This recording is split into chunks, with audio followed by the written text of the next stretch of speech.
মালদার বামনগোলায় জমজমাট আয়োজনের মধ্য দিয়ে অনুষ্ঠিত হল ঐতিহ্যবাহী নৌকা বাইচ প্রতিযোগিতা।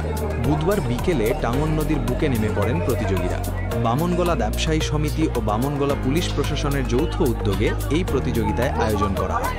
প্রতি বছরের মতো এবছরও ভিড় জমল নদীর দুই পারে।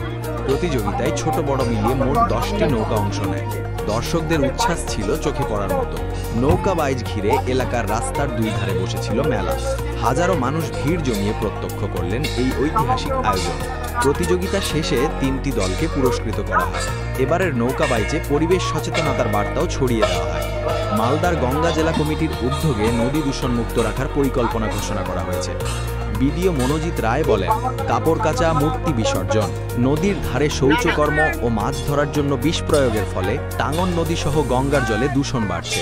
এছাড়াও রাসায়নিক সার, কীটনাশক এবং শিল্প কারখানার বর্জ্য নদীতে মিশে বিপদ আরও বাড়াচ্ছে।